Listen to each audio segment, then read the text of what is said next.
Hello, beautiful listener. Are you feeling brave? Because I have a terrifically terrifying tale for you today. So sit back, relax, and if you enjoy this audiobook, hit subscribe to get regular stories sent straight to your feed and like to help share it with others. The Masque of the Red Death by Edgar Allan Poe. The Red Death had long devastated the country. No pestilence had ever been so fatal or so hideous. Blood was its avatar and its seal, the redness and the horror of blood. There were sharp pains and sudden dizziness, and then profuse bleeding at the pores with dissolution. The scarlet stains upon the body, and especially upon the face of the victim, were the pest ban which shut him out from the aid and from the sympathy of his fellow men. And the whole seizure, progress, and termination of the disease were the incidents of half an hour. But the Prince Prospero was happy and dauntless and sagacious. When his dominions were half depopulated, he summoned to his presence 1,000 hale and light-hearted friends from among the knights and dames of his court, and with these retired to the deep seclusion of one of his castellated abbeys. This was an extensive and magnificent structure, the creation of the prince's own eccentric yet august taste. A strong and lofty wall girdled it in. This wall had gates of iron. The courtiers, having entered, brought furnaces and massy hammers and welded the bolts. They resolved to leave means neither of ingress nor egress to the sudden impulses of despair or of frenzy from within. The abbey was amply provisioned. With such precautions the courtiers might bid defiance to contagion. The external world could take care of itself. In the meantime, it was folly to grieve or to think. The prince had provided all the appliances of pleasure. There were buffoons, there were improvisatori, there were ballet dancers, there were musicians, there was beauty, there was wine. All these and security were within, without was the Red Death. It was towards the close of the 5th or 6th month of his seclusion, and while the pestilence raged most furiously abroad, that the Prince Prospero entertained his 1,000 friends at a masked ball of the most unusual magnificence. It was a voluptuous scene, that masquerade. But first let me tell of the rooms in which it was held. These were 7, an imperial suite. In many palaces, however, such suites form a long and straight vista, while the folding doors slide back nearly to the walls on either hand, so that the view of the whole extent is scarcely impeded. Here the case was very different, as might have been expected from the Duke's love of the bizarre. The apartments were so irregularly disposed that the vision embraced but little more than one at a time. There was a sharp turn at every 20 or 30 yards, and at each turn a novel effect. To the right and left, in the middle of each wall, a tall and narrow Gothic window looked out upon a closed corridor which pursued the windings of the suite. These windows were of stained glass, whose colour varied in accordance with the prevailing hue of the decorations of the chamber into which it opened. That at the eastern extremity was hung, for example, in blue, and vividly blue were its windows. The second chamber was purple in its ornaments and tapestries, and here the panes were purple. The third was green throughout, and so were the casements. The fourth was furnished and lighted with orange, the fifth with white, the sixth with violet. The 7th apartment was closely shrouded in black velvet tapestries that hung all over the ceiling and down the walls, falling in heavy folds upon a carpet of the same material and hue. But in this chamber only, the colour of the windows failed to correspond with the decorations. The panes here were scarlet, a deep blood colour. Now in no one of the 7 apartments was there any lamp or candelabrum amid the profusion of golden ornaments that lay scattered to and fro or depended from the roof. There was no light of any kind emanating from a lamp or candle within the suite of chambers. But in the corridors that followed the suite, there stood, opposite to each window, a heavy tripod bearing a brazier of fire that projected its rays through the tinted glass and so glaringly illumined the room, and thus were produced a multitude of gaudy and fantastic appearances.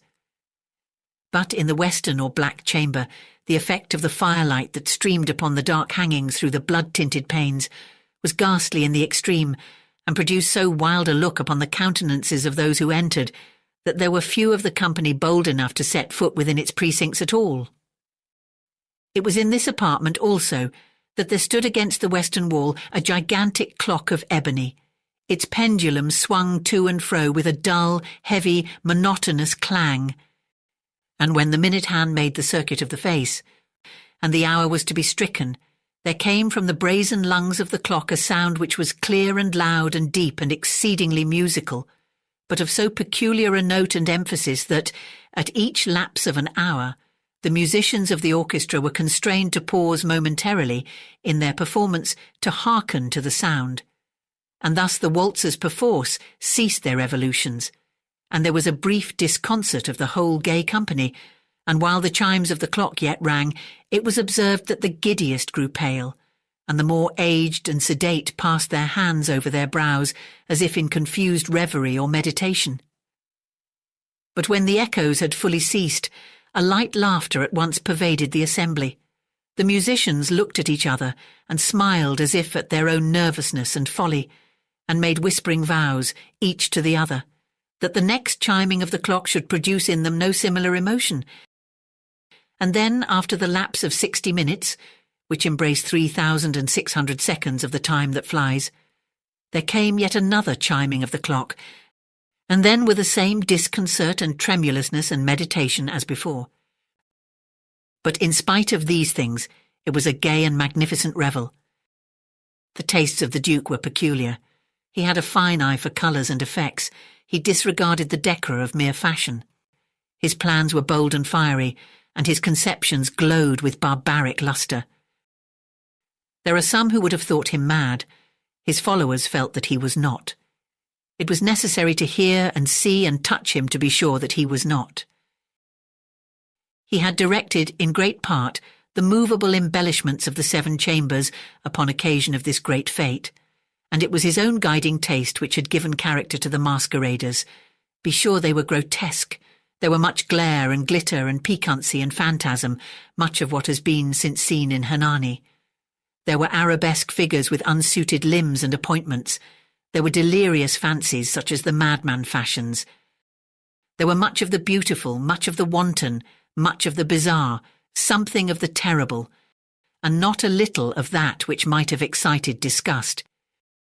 To and fro in the 7 chambers there stalked, in fact, a multitude of dreams, and these the dreams writhed in and about, taking hue from the rooms, and causing the wild music of the orchestra to seem as the echo of their steps. And, anon, there strikes the ebony clock which stands in the hall of the velvet. And then, for a moment, all is still, and all is silent save the voice of the clock. The dreams are stiff frozen as they stand, but the echoes of the chime die away. They have endured but an instant, and a light, half-subdued laughter floats after them as they depart. And now again the music swells, and the dreams live, and writhe to and fro more merrily than ever, taking hue from the many-tinted windows through which stream the rays from the tripods. But to the chamber which lies most westwardly of the 7, there are now none of the maskers who venture, for the night is waning away, and there flows a ruddier light through the blood-coloured panes, and the blackness of the sable drapery appalls, and to him whose foot falls upon the sable carpet, there comes from the near clock of ebony a muffled peal more solemnly emphatic than any which reaches their ears, who indulged in the more remote gaieties of the other apartments. But these other apartments were densely crowded, and in them beat feverishly the heart of life, and the revel went whirlingly on, until at length there commenced the sounding of midnight upon the clock. And then the music ceased, as I have told, and the evolutions of the waltzers were quieted, and there was an uneasy cessation of all things as before. But now there were 12 strokes to be sounded by the bell of the clock, and thus it happened, perhaps, that more of thought crept with more of time into the meditations of the thoughtful among those who revelled. And thus, too, it happened, perhaps, that before the last echoes of the last chime had utterly sunk into silence, there were many individuals in the crowd who had found leisure to become aware of the presence of a masked figure which had arrested the attention of no single individual before. And the rumour of this new presence having spread itself whisperingly around, there arose at length from the whole company a buzz or murmur, expressive of disapprobation and surprise, then finally of terror, of horror, and of disgust. In an assembly of phantasms such as I have painted, it may well be supposed that no ordinary appearance could have excited such sensation.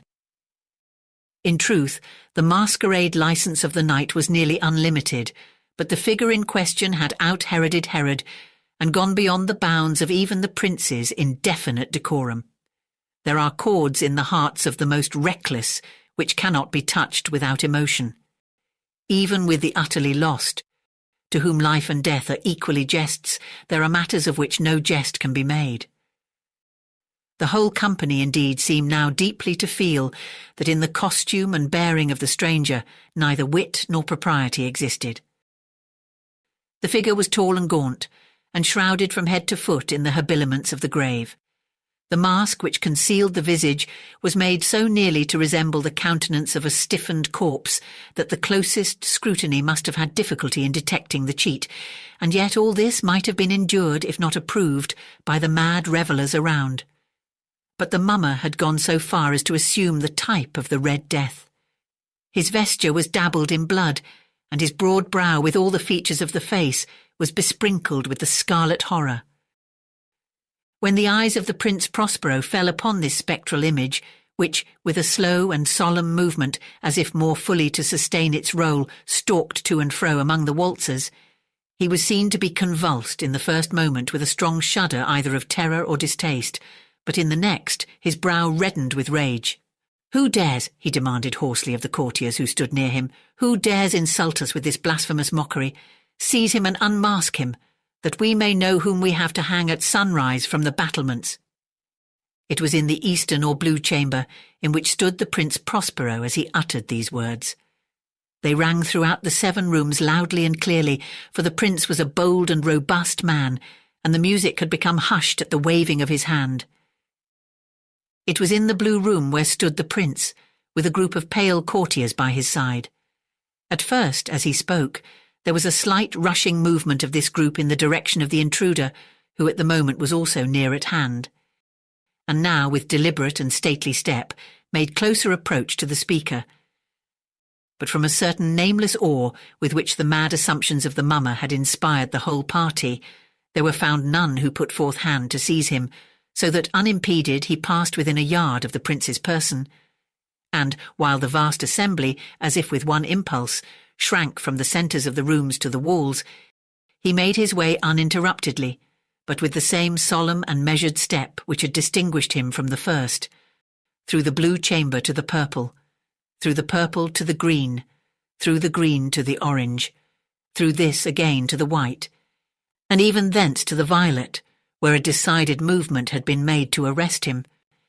It was then, however, that the Prince Prospero, maddening with rage and the shame of his own momentary cowardice, rushed hurriedly through the 6 chambers, while none followed him on account of a deadly terror that had seized upon all.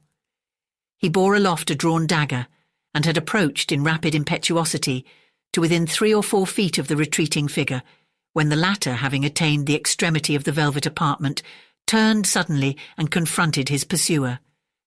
There was a sharp cry, and the dagger dropped gleaming upon the sable carpet, upon which instantly afterwards fell prostrate in death the Prince Prospero. Then, summoning the wild courage of despair, a throng of the revellers at once threw themselves into the black apartment, and seizing the mummer, whose tall figure stood erect and motionless within the shadow of the ebony clock, gasped in unutterable horror at finding the grave cerements and corpse-like mask, which they handled with so violent a rudeness, untenanted by any tangible form. And now was acknowledged the presence of the Red Death. He had come like a thief in the night.